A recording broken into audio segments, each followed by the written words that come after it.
it's like cliche, but people say, well, I pulled my hair out. I was like, she was pulling her hair out.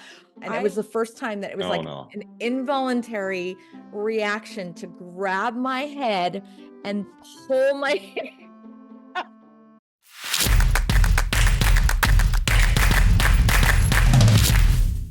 I'm reading a really great book.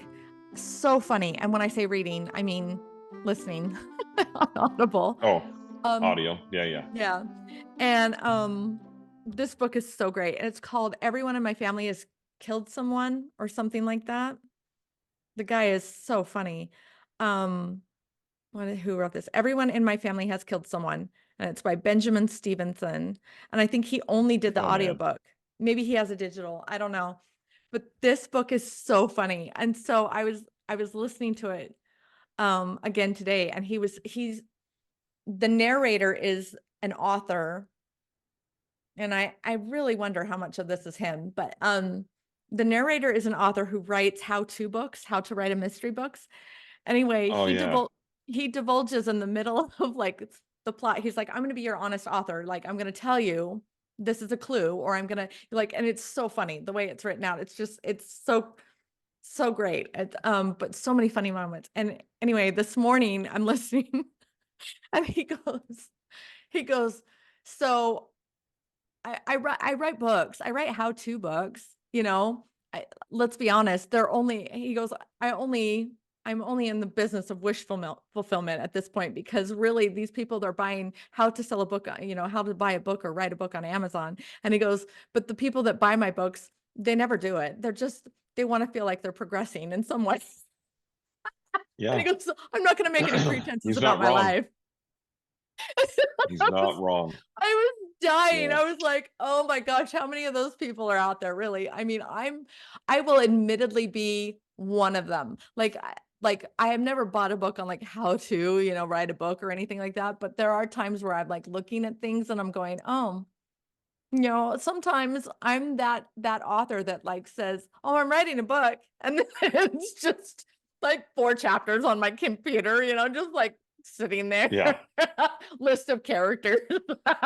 List of characters. I'm planning it out. I've been planning it out. How long Right. have you been planning it out? 3 Three, years. 3 years. Oh yeah. Okay. That's good. This year is Yeah. actually the only year I've ever actually like I've outlined it, like I've actually like written, like made a plan, like I'm writing a chapter a week. That's my goal. Like I'm like, okay. So like I've actually got myself to the point where I'm like, I could actually publish this thing next year. Like I could actually, because Oh of the yeah. way and I'm like, aha, I'm actually on track. You could. But it's almost like I had to kick myself in the butt. I think the reason I did it is because and tell me if you're like this, but it's almost like that first book is just more or less so I can say to my clients, I've done it. Like I'm not just talking out my ass. Like I published a book too. So like I know what this process is Yeah. like. But Yeah. yeah, not to mention No, the, I started 130 the other. opposite. I started as an author, and I never really intended to be an editor. I was Mm-hmm. like, well, maybe. And then a friend of mine that owned a publishing company is the one that wrote me into editing Right. initially. Right. And then I was like, oh, okay, I can do this too. But every now and then, like especially with writing instruction books, there's so much out there, but it always feels like there's not enough. And Right. so, but from the new author perspective, what it is, oh, well, look at this new course. Oh, look at this new book. Oh, look at this. And you're constantly going after this new thing, whatever's next, right? And so I do it a lot of times to study story structure because I want to know more Oh, about it, stuff me like that. too. Like I But eat other that stuff up. people, like there's writers that just like, well, I tried that Larry Brooks thing. It didn't exactly work for me. So I'm going to try this method. So I'm going to try this method. Oh, save the cat. Save the cat is going to save my life. And save the cat doesn't save their lives. And the reason is they Mm. don't want to write bad enough.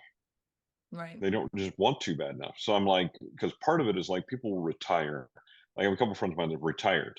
And like, okay, I'm going to write now. And then they don't. And the reason is they no longer need the money. So they don't have the pressure. So even if they do write, they write slowly and they just publish whenever they want and they don't have to, they're very casual about it. And the reason is It's not the writing that they want to do, and they don't want to make a living at it really because they don't need to. They just want to play around with it and say, I'm a writer, you know? And so there's a That's the big difference in that drive, your motivation, because your motivation has to be more than money, and your mhm. motivation has to be that real internal drive that this is something that I've got to get out. And a lot of people will have that with their first book, and then the second book that they write in their trilogy or whatever will stall. And the Mhm. reason is they don't really want to write that one that much. They're writing it for whatever commercial reason or whatever the case may be. And you got to keep that fire fresh. Otherwise, what's the point? I mean, honestly, there's easier ways to make a living. If you're tired, you don't need the money. Well, okay, then don't write for it. I mean, who cares, right? It doesn't really matter. That is like So the bulk there of has to be that my underlying reason that matters. that is like the bulk of Yeah. my clients. I mean, aside from my Hmm. self-help guys, my gurus, the bulk of Hmm. my fiction writers, they're all older, retired, oh, I have time to write now, people Hmm. that have actually Hmm. like sat down and actually finished. But that is crazy. Yeah. That is crazy. Hmm, It is. It's interesting. interesting because when you talk about the business side of it, especially, people are like, takes a certain drive to transition from I wrote a book to I want to sell a book. And if you don't have that underlying drive that really has nothing to do with money and has more with getting your message out there and getting your book out there, if you don't have that underlying drive, you won't do it. Right. You won't. You'll say you're going to. You'll tell me all your plans, but you won't do it. But the Right. people that do it are the people who have that drive. That Right. like, this is really important for me to get into the world. This is That's really, I kind of want this book to be here. That's, well, yeah. and that translates into like anything we like that literally is like business sense. Like that is like I mean, Hmm. I come from a business background and that's literally like a business mindset because yeah, I did that, like when I Yeah. woke up one day and said, "Okay, yeah, I want to run an editing business."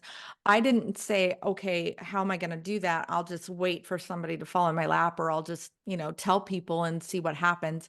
It was more or less like, "Okay, how do I get my name out there? How do I make sure that people see me as a professional?" And so immediately, I mean, before Hmm. I even before I had anything, before I had a website, before I had anything, I literally designed that logo like one day and it wasn't like Canva or anything. It was like something else. It was like a logo design website and it was for a Hmm. class assignment. It was literally like they were like, "You need to come up with a logo for a mock business in this assignment." And I was like, "Okay." So I went in there and I was like, "Okay, what would I call myself if I were going to run an editing business? What would it be?" And Edits by Stacey.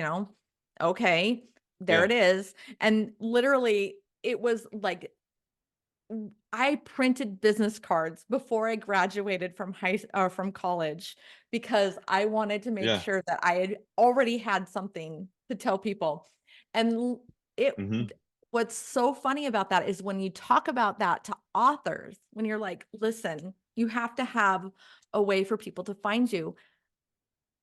They don't it's very difficult for them to think about even like having Hmm. that shift. You're right. It's so hard to get that Yeah, the through. mindset shift is different, and it's also partially that writers tend to be creative, so the business side of it doesn't always come naturally, which is one of the reasons that I say there's some people who should not publish indie and who should not try to write for a living.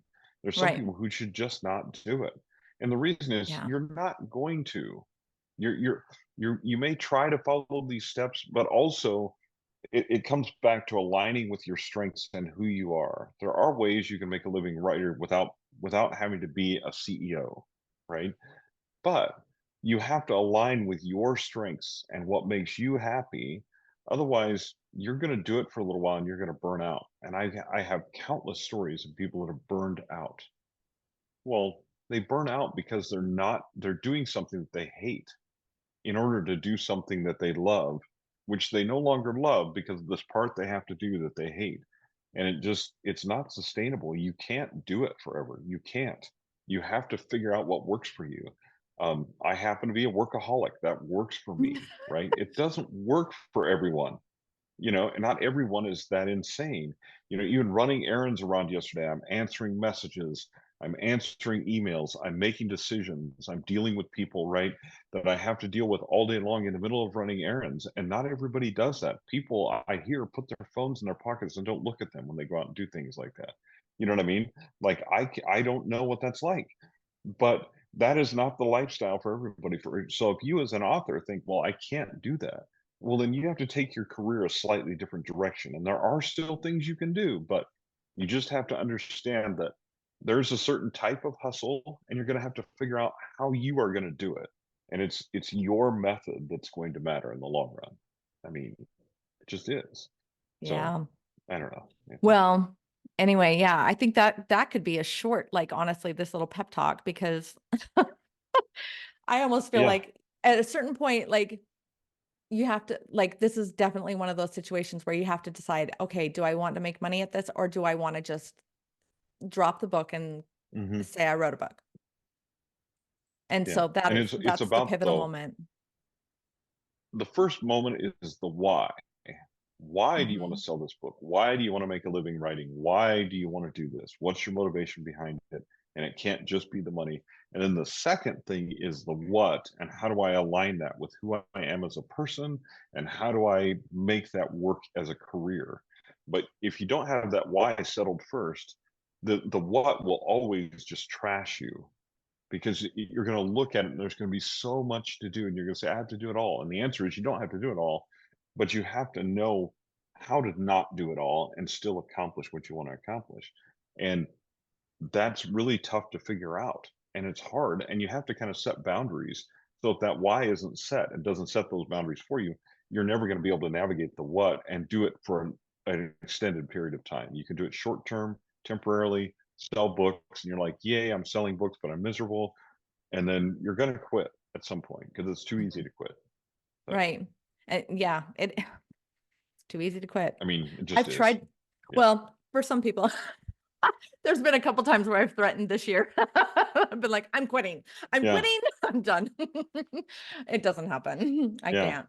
Um, Well, yeah. I okay. mean, I have another friend of mine who's a writer, and he also does some education and stuff like that. He goes, man, he goes, at least a couple weeks a year, I want to quit. And I'm like, shoot, man, I have those moments like once every month or so.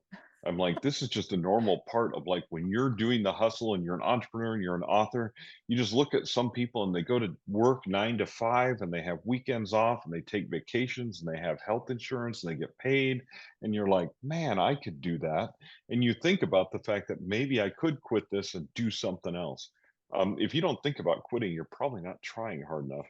But that's why that why is important, that drive to keep you going. Because if it's just money, well, I can be a greeter at Walmart. Here, little boy, here's your sticker, and make, a reasonable amount of money and have pretty decent benefits and some vacation time.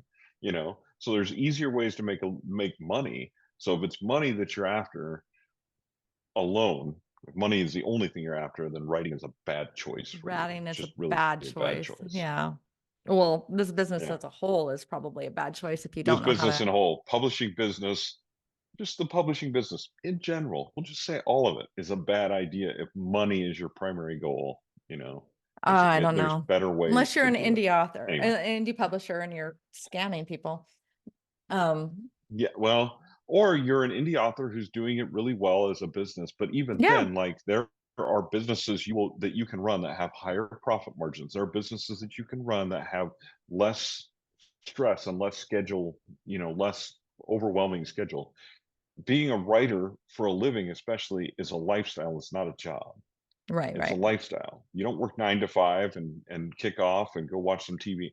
You are on 24/7 a lot of the time, and you do need to take breaks and you do need to step back and take time off. But it's more challenging to do when you're a writer than it is in some other fields. So, or that's in any of true. the publishing industry, editing the whole That's deal. true. It's tougher to do. So, I agree. anyway, That's, yeah, yeah, I don't know. So I guess the moral of the story is know what you're getting into and decide whether or not you want yeah, to before you kill yourself and your family. yeah. Well, yeah. Don't kill them. And make sure Don't your kill 'em. family and your partner and stuff is behind you and Yeah, understands what it means to be partnered with a creative, right. and to understand that that means that you, first of all, you're probably a little north of normal anyway. Mhm. But also that your days off and your lifestyle and your vacations and things like that are not going to mirror those of other people. Right. You're going to have some differences there. And your partner really needs to be okay with that, because it's unlikely. There are some things you can change, some things that you can do differently, but it's unlikely that you're ever going to have a normal Right. type routine and schedule if you're doing this for a living. Right. Everything changes all the time. It's just too fast paced, too It's much too, instability. yeah, too So crazy.